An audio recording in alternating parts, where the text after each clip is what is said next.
आप लोगों को क्या लगता है हैकिंग के लिए बेस्ट प्रोग्रामिंग लैंग्वेजेस कौन कौन सी हो सकती है? मेरे हिसाब से पाइथन है।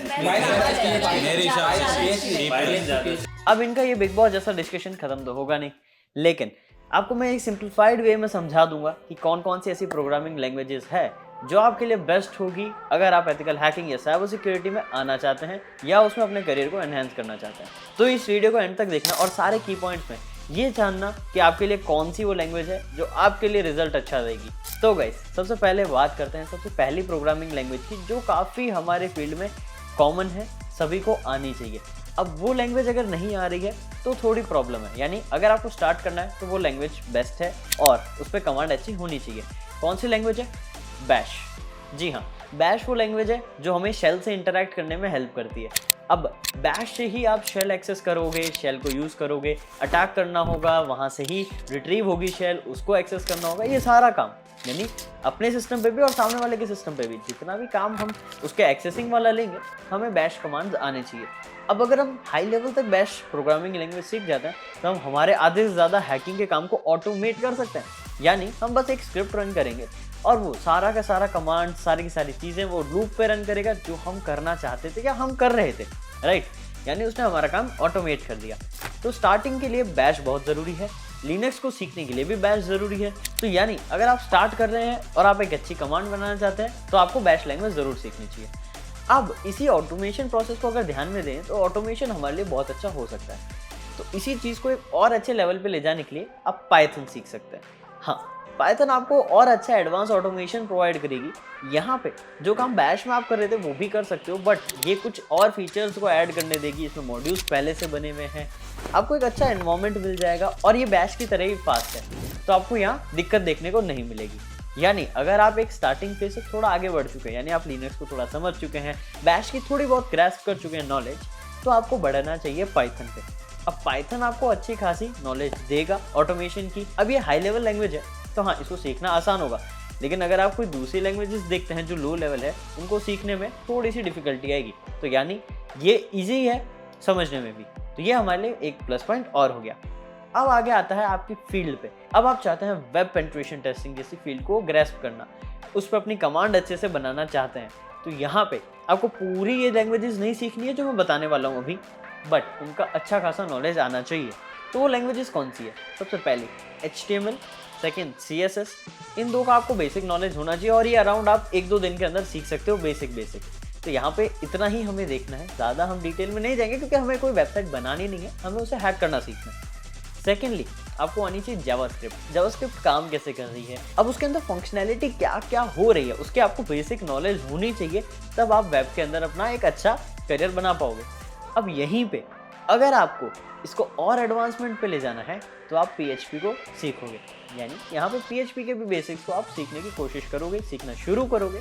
और यहाँ पे जैसे ही आप अटैकिंग करोगे तो आपको देखा कहीं ना कहीं बैकएंड में PHP सर्वर्स है, PHP से डेटा कॉल हो रहा है, कुछ वेबसाइट PHP की है, तो वहाँ पे अगर आपको पहले प्रायर नॉलेज है इसकी तो आपका काम जल्दी हो जाएगा, अटैकिंग फास्ट हो जाएगी और आप खुद के PHP के रिवर्स शेल भी बना सकते हो, ये भी है। हाँ, नो डाउट ये हमारे पास पहले से होते हैं मेटास्प्लॉइट के अंदर और भी हमें गिटहब पे मिल जाते हैं, लेकिन हमें खुद का भी अगर डिफाइन बनाना है तो हम इजीली बना सकते हैं अगर हमारे पास PHP की नॉलेज है तो। नेक्स्टली अब अगर आपको फील्ड चेंज करनी है, यानी या फिर दूसरे फील्ड में किसी में जाना है जहाँ पे आपको थोड़ा एक्सप्लॉयटेशन करना है, यानी एक्सप्लॉयट डेवलपमेंट की फील्ड में जाना है, तो यहाँ मैं आपको रिकमेंड करूँगा आप C या फिर C++ सीखें।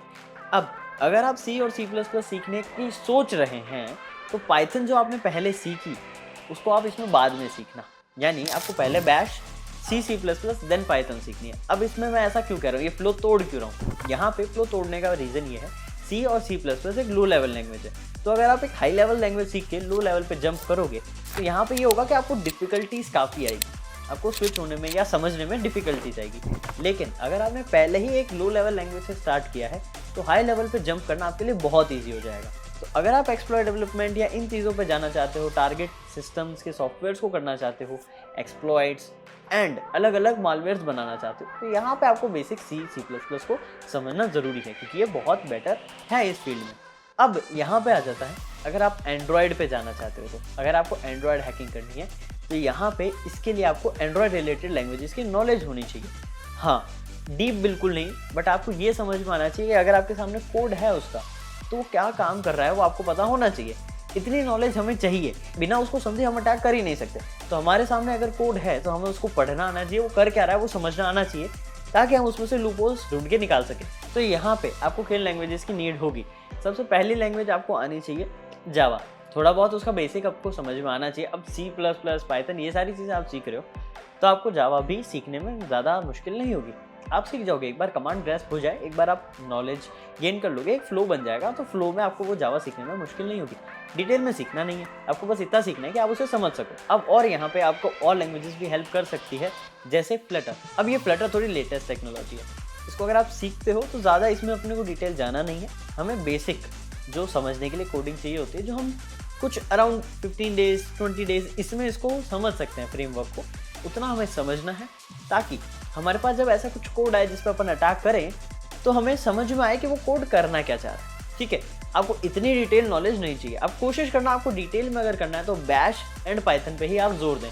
फिर अगर आप एक्सप्लोर डेवलपमेंट में जाते हैं तो सी, सी प्लस प्लस, ये सारी फील्ड आपके अकॉर्डिंग, कैसे कैसे आप किस फील्ड में जाना चाहते हो उसके अकॉर्डिंग ये रोड मैप चलेगा। अब अगर आप जाना चाहते हो iOS में, अब iOS के अकॉर्डिंग भी आप फ्लटर को यूज़ कर सकते हो, क्योंकि फ्लटर एक क्रॉस प्लेटफॉर्म कोडिंग प्लेटफॉर्म है, क्योंकि यहाँ पे आप हर एक प्लेटफॉर्म पे कोड कर सकते हो। यानी अगर आपने एक कोड कराया तो आप उसे एक ही कोड को रन करा सकते हो एंड्रॉयड में, iOS में, विंडोज़ पे, कहीं पे भी, इन वेब पे भी। तो ये इतना सपोर्ट देता है, तो iOS के लिए वो भी सही है।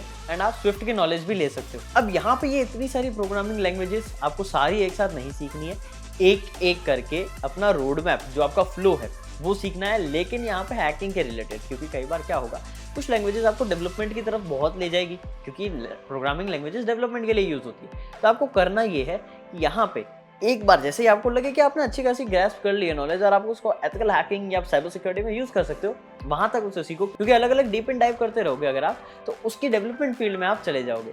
जैसे अगर आप पाइथन करते हो तो और डीप डाइव करोगे तो ML है, डेटा साइंस है, AI है, काफ़ी सारी। बट हमें वहाँ नहीं जाना है, हमें तो एथिकल हैकिंग या साइबर सिक्योरिटी में जाना है। तो वो चीज़ का आपको ध्यान रखना है कि कितनी लैंग्वेज किस हद तक सीखनी है जो आपको फ़ायदा करे। आपको लैंग्वेजेस अपने प्रॉफिट के लिए सीखनी है, क्योंकि लैंग्वेजेस आपकी साइबर सिक्योरिटी को एनहांस करने के लिए यूज़ कर रहे हो आप। तो ये सारी चीज़ें हैं, ये सारा रोड मैप है, ये सारे की पॉइंट्स हैं जिनको आपको ध्यान में रखना है। और कमेंट डाउन करो आप कौन सी लैंग्वेजेस पहले सीखना चाह रहे हो, कौन सी लैंग्वेजेस पहले सीखोगे, या फिर आप कौन सी लैंग्वेजेस सीख चुके हो। उसके अकॉर्डिंग आप आगे क्या करने वाले हो वो रोड मैप अपना डिसाइड करो। एंड हो सकता है आपके कमेंट से किसी और का भी फ़ायदा हो जाए, तो ये ज़रूर करना। आपकी हेल्प के साथ साथ औरों की हेल्प भी होगी। तो इसी के साथ आज की वीडियो को यहीं वाइंड अप करते हैं, आज की वीडियो को यहीं एंड करते हैं, और मैं मिलूंगा आपसे नेक्स्ट वीडियो में और amazing, informative and knowledgeable content के साथ, जिससे आपकी साइबर सिक्योरिटी जर्नी और इंप्रूव होगी